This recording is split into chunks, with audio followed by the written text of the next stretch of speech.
coup, on est Juliette et Malcolm. Et on est les petits sucres bruns. D'accord. 26 ans, c'est ça? Ah oui, moi j'ai 26 ans. Et moi 22 ans. Yes. Et ben Malcolm, vas-y, je te laisse tirer la première question. Il n'y a pas de souci. Vous êtes prêts? C'est parti. Qu'est-ce qui te plaît le plus chez moi? Qu'est-ce qui me plaît le plus chez toi? Je dirais ta gentillesse. Genre, t'es quelqu'un de foncièrement bon. Ça me va droit au cœur. Du coup, moi, c'est son caractère.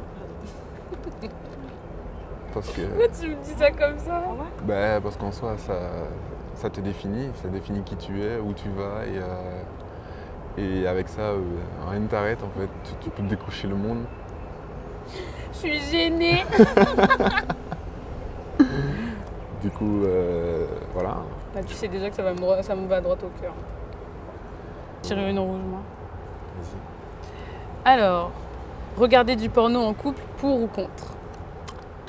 On a déjà eu cette conversation. Bah, en soi, je suis pour. Parce qu'en soi, c'est une très bonne chose. Hein. Ça augmente la créativité. On peut aborder différents sujets, ce qui nous gêne, ce qui nous déplaît. Et puis développer cet aspect de notre couple. Hein.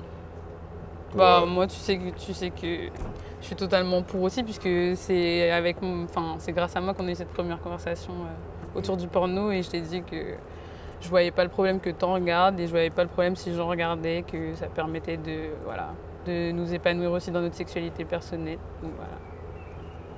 On est tout à fait d'accord sur ce sujet. Oui, c'est sûr. Je suis un petit peu déstabilisé par la question. Mais... Tu découvres que ton mec est bisexuel, tu fais quoi? Je fais rien, parce que ça me dérange pas du tout. Si j'avais appris que tu étais bisexuel, ça m'aurait jamais dérangé. Tu sais pertinemment pourquoi en plus. Oui, c'est sûr. Et toi, du coup? Bah, en soi, comment te dire que ça ne me dérange absolument pas. Je pense que chaque personne a le droit d'exprimer son point de vue et ses orientations, enfin peu importe. Hein. C'est avec Puis moi c'est pas comme si j'étais déjà sortie avec des filles, que tu le savais pertinemment. C'est vrai, effectivement. Du coup, Ok, c'est à moi alors. vas-y. De toute façon, on est d'accord sur ces sujets-là. Oui. Moi, j'aime bien le noir. Quels sont les 4 piliers d'une relation solide? Aïe aïe aïe, le retour de la fameuse question. Cette question, on entend 4. souvent. 4. Moi alors, la compréhension, donc ça c'est le premier. La confiance, la fidélité, et puis avancer tous les deux dans une même direction, des projets communs. Moi, c'est un pilier. Après, est-ce qu'on peut définir ça comme tel? Moi, je suis d'accord. Et toi? Les 4 miens, je dirais la compréhension. Ça, on l'a établi ensemble, que communiquer c'est bien, mais se comprendre c'est quand même mieux. Le respect. Ça, c'est une notion sur laquelle notre couple travaille très très dur, mais voilà, pour moi, c'est fondamental. J'ai été élevée comme ça. La confiance, c'est très important. Si on ne se fait pas confiance, on va nulle part.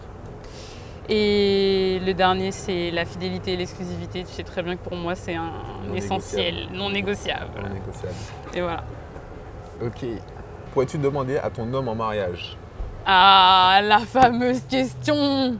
Attention, est-ce que tu réponds? Attention. Bah oui, complètement. Je suis totalement pour, mais pas avec toi. Pas avec toi parce qu'on a eu la conversation longtemps. Et t'as fait trop le malin pour moi, donc je peux plus maintenant. Au début, je voulais te demander en mariage et après, t'as fait le malin. Donc maintenant, c'est assez compliqué. Oui. Mon ego est Piqué. Peut-être que je changerais d'avis, mais moi, je suis totalement pour. Je trouve ça super cool que ce soit aussi la femme qui montre qu'elle a envie d'un engagement plus sérieux. Oui. Et toi, Malcolm, est-ce que ça te dérangerait? Qu'elle me demande en mariage? Absolument pas. Il attend que ça. Non, je trouve qu'on est dans une société où il faut normaliser en fait le fait que les femmes et les hommes doivent la même chose, que vous puissiez faire la même chose que nous, que nous on puisse faire la même chose que vous. Du coup, tu viens en robe au mariage? Ouais, ça pourrait. Et moi en smoking. Lourd. Vas-y. On va basculer les codes. Bonne question. La mort devrait-elle nous motiver? Pourquoi ton œil il a fait? Joker. Joker. Bah, Et toi? moi je vais répondre. Moi, c'est la mort d'un proche qui m'a. Toi, tu le sais très bien. Hein. C'est la mort d'un proche qui m'a fait vivre, on va dire, réellement prendre conscience de la valeur d'une vie, que j'essaye aussi de partager avec toi et de t'inculquer. Mais c'est vrai qu'elle m'a beaucoup motivée à une période de ma vie et maintenant, je me consacre qu'à la vie, mais c'est la mort qui m'a donné envie de vivre. Et ton joker là. Allez, à moi. Ah non, c'est moi qui ai posé la question, c'est à toi. Le porno dérange-t-il l'image de la femme? L'éternel débat que j'ai avec toi. Bah, tu sais, on en a déjà discuté, on s'était dit que bah, ça nous aide dans notre sexualité, mais c'est quoi la vision de la femme dedans, quoi? Entre les catégories, petits seins, gros seins, grosses fesses, petites fesses, couleur, pas couleur, voilà. Que ce soit pour. Enfin, on avait parlé beaucoup des hommes, mais on a aussi parlé énormément des femmes. Et moi, je pense que ça dessert. C'est un truc qu'on utilise, mais ça dessert vraiment la cause des femmes. Je suis du même avis. Parce qu'en soi, je trouve qu'il y a quand même une part dans les plateformes de pornographie, c'est qu'on hypersexualise les femmes et on les réduit à des objets sexuels répondant à des désirs et des besoins Je te jure. que les hommes attendent. Dixit, les gens qui regardent du porno. C'est terrible. Ah, voilà une question intéressante. Vas-y, Valentin. Serais-tu capable de pardonner l'infidélité de ton ou ta conjointe?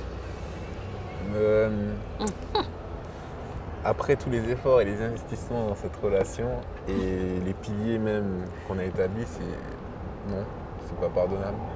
On s'est tous les deux investis dedans à fond et c'est pas pour se faire se tromper, pardonner, repasser à autre chose en fait. Ce sera pas possible. Je suis totalement d'accord. C'est non, on pardonne pas. Il y a des choses qu'on peut pardonner, mais ça c'est impardonnable. À toi. Alors, que ferais-tu s'il ne te restait que moi à vivre? Un tour du monde. Bien évidemment. Un tour du monde et je terminerai par un bon gros moment avec toutes les personnes que j'aime. Mais un tour du monde sûr. Et toi? J'aurais peut-être commencé par les gens que j'aime. Oui, parce que ça fait un moment que tu les as pas vus aussi. Et après, j'aurais fini à Bali. J'aurais fait le tour du monde et j'aurais fini mon tour du monde à Bali. Pas tout seul quand même, j'aurais été là. Je sais pas, peut-être que oui, peut-être que non. Bien sûr que oui, tu serais là. C'est très bien qu'on voyage ensemble. C'est un des piliers de notre relation aussi. Ouais, c'est vrai. Ah. J'aime bien sur des questions vraiment. La taille du sexe compte-t-elle, Malcolm? La taille du sexe? Non. Non, elle ne compte pas. Là, on parle pas de taille, on parle de plus performance. Non, pas de performance, juste savoir son cerveau. Connaître son corps, connaître le corps de son Franchement, je suis contente de partenaire. t'entendre tenir ce discours parce qu'au début de notre relation, c'était pas ça. Hein. Ouais. C'était comparaison à gogo, etc. Les gens, ils évoluent. C'est bien, il faut. Eh ben oui. Bah moi, mon avis, tu connais déjà. C'est exactement le même. Oui. La taille, ça fait pas tout. Non, ça fait pas tout. C'est pas avec une taille qu'on construit une alchimie. Embrasser, est-ce tromper? Oh oui. Donc, ça part du message Instagram. Hein. Moi, pour moi, déjà, à partir de ces échanges-là, c'est trop. Oh. Je suis du même avis. Embrasser, c'est tromper. Est-ce la position sexuelle ou l'émotion qui rend le sexe meilleur? Tout se joue dans la tête. Je pense que c'est l'émotion. Ah, moi, je suis totalement d'accord. Voilà. Alors. Tu sais, les gens énervants, ils sont d'accord sur tout, tu sais. Toi et moi, on est d'accord sur tout, quoi. Si tu pouvais appeler ton ex, que lui dirais-tu? Wow. Ah, tu sais, il y a le Joker là. Ah non, mais il n'y a pas de joker, moi j'assume totalement. Je lui dirais que j'ai pris la bonne décision quand je suis partie. Et que voilà, que j'espère qu'il va bien, que j'espère qu'il fait sa vie, mais que moi je kiffe la mienne. C'est tout ce que j'aurais à lui dire. Et toi? Moi, je pense que j'aurais présenté mes excuses. Ah D'une part, oui. parce que. Tu veux savoir pourquoi? Ah, mais je sais déjà pourquoi tu dois présenter tes excuses à ton ex. Non, parce que j'avais une vision de la réalité assez biaisée, machiste, misogynie, à gogo et sexiste. Et je pense que j'ai dû faire pas mal de dégâts, quoi. On t'en a brisé des cœurs. Hein. Ah, voilà. En espérant qu'elle voit cette vidéo un jour. Que ferais-tu si tu découvres que ton enfant n'est pas le tien? Oh la dinguerie. Oula, j'aurais remis, En plus, on a eu ce débat au tout début de notre relation. j'aurais remis toute ma vie en question. J'aurais pris tout ce qu'il y a sur les comptes et je serais parti dans un pays défiscalisé. En plus, on en a parlé au tout début de notre relation Ouais, parce que carrément. toi, tu as subi ça dans ta famille. Ouais. De fait que vous soyez que 2 roues sur les 4 enfants, on disait tout le temps que Ouais, ta c'était mère pas était mes forcément parents. allée voir ailleurs, etc., que tu n'étais pas le fils de ton père. Moi, je peux pas répondre à cette question parce que c'est moi qui porte l'enfant. Oui. Si, je peux répondre à cette question. Non, Non, je je pense peux pas. Parce que si j'apporte un enfant. Ah, par contre, si toi, t'apportes un enfant d'une autre femme, c'est pas pareil. Je pense qu'il n'y a même pas de débat à avoir en fait. Non, ce serait pas très bien accepté de mon côté. Non. Non, c'est à toi. moi. Doit-on effacer toutes les photos de nos ex sur les réseaux sociaux après une nouvelle rencontre? La fameuse question. Pour moi, c'est oui, on doit tout supprimer. Il ne doit plus rien rester. Pourquoi? Parce que pour moi, si on a vraiment tourné la page, il n'y a plus besoin d'avoir sur les réseaux publics une trace de cette relation-là. Les gens savent que tu as été avec cette personne, que c'est terminé. Tu peux garder des souvenirs dans les appareils photos, les trucs comme ça. Comme toi, tu as pu voir chez moi qu'il y a des journaux intimes où j'écrivais sur mon ex, des photos, etc. C'est des trucs que je pourrais pas supprimer. C'est écrit, c'est dans mes journaux intimes d'adolescente, etc. Mais je trouve que les réseaux sociaux, c'est une place où, voilà, quand tu n'es plus avec la personne, il n'y a plus à s'afficher avec. Ok. Et toi, Malcolm? Je suis du même avis. De toute façon, toi, t'es pas du genre à t'afficher dans tous les cas. Et en Non, privé? c'est sûr. Et en privé? Garder des photos en privé? En privé, moi, je sais que j'ai supprimé la majorité des photos. Mais il y a des choses que je peux pas enlever, en fait. Des photos que j'ai collées dans des trucs à des événementiels, et je te les ai montrées, hein, mais c'est des trucs que je peux pas enlever. Enfin, je les ai enlevés de ma vie, mais je peux pas les enlever de mon passé. Donc, voilà. Mais sinon, oui, la grande majorité, il faut s'en débarrasser. La grande majorité. Oui. Dans mon journal intime, je vais pas aller arracher les pages, sinon je vais en arracher beaucoup. Ouais, oui. Et toi, Malcolm? Je suis mitigé sur cette question-là parce qu'en fait, s'il y a une distinction à faire sur les réseaux et le papier, ça me met un peu dans le flou. Moi, je me dis que si sur les réseaux, il faut tout supprimer, peut-être que sur les papiers, il faut tout supprimer, mais en même temps, je sais que c'est une partie en fait de son histoire, de son identité. Et j'impose pas en fait à mon partenaire de tout supprimer si elle n'en a pas envie. Non, tu m'as jamais imposé de supprimer quoi que ça. Non. Par contre, moi, j'ai retrouvé beaucoup de photos sur ton téléphone quand on s'est mis ensemble, de toi avec... Au début, je l'ai très mal pris parce que je comprenais pas pourquoi tu gardais tout ça, mais après, je me suis rendu compte que moi aussi, si je fouillais dans les anciennes photos de mon téléphone, je pouvais trouver aussi des choses. On a fait le point là-dessus il y a déjà longtemps. Où commence la tromperie dans un couple? J'ai déjà répondu à cette question, moi. Donc toi, c'est message Instagram, c'est ça? Moi, c'est tout ce qui est réseaux sociaux. À partir du moment où tu as une conversation ambiguë avec quelqu'un, pour moi, c'est trop déjà. Je sais pas si j'appellerais ça de la tromperie, mais je trouve que c'est déjà des comportements qui montrent que... Voilà. Parce que moi, je sais que je suis très carrée. J'en ai plein, hein, des mecs dans mes DM, mais c'est niet, je réponds à personne. Par contre, il y a une personne en face dont on a hâte d'entendre la réponse. C'est bon, ça sur les réseaux, donc ça fait pas longtemps que j'y suis réellement. C'est à partir du moment où il y a une certaine alchimie ou des discussions qui prennent des tournures disproportionnées. C'est quoi disproportionné? Des gens, quand tu discutes avec quelqu'un trop régulièrement, ou il y a une zone de flou, une ambiguïté ou un manque de communication dans le couple vis-à-vis de la personne qui est en face. Des messages. Voilà. Doudou, nanana, ça te dit quelque chose ça? Ouais, voilà. Donc c'est à partir de là. À toi. Alors, êtes-vous pour ou contre l'utilisation de sextoy dans un couple? C'est une bonne question. Ah, c'était un débat ça. Au début, j'étais totalement contre.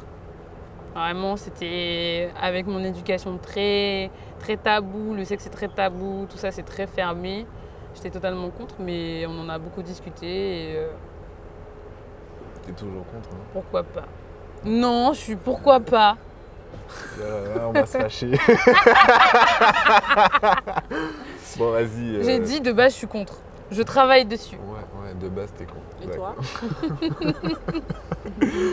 Moi, je suis pour. Je suis pour, hein. Ouais. Pourquoi? Parce qu'en soi, c'est une certaine ouverture d'esprit pour essayer, voir combler certains vides, manquements, si toutefois il y a des baisses d'alchimie pour essayer de repimenter tout ça. Parce qu'en soi, on ne peut pas être... avec la vie, la pression, le stress, on ne peut pas toujours être connecté. Il y a des moments où on n'est pas spécialement en phase et peut-être que je dis ça peut raviver certains moments. Un feu qui s'éteint. Voilà. La dernière question. La baisse de libido de ma conjointe autorise-t-elle la tromperie? Non. Non. Si tu veux aller voir ailleurs, tu quittes. Ça me rappelle le discours de quelqu'un. Ça... Bah, pour moi, c'est pareil. Hein. Oui. De toute façon, le début de notre relation, on a beaucoup discuté de la fidélité. Et tu connais mon point de vue là-dessus. Il n'y a aucune raison pour tromper. Yes, merci beaucoup. De rien. Ils sont trop cool ces questions là. Ouais, carrément.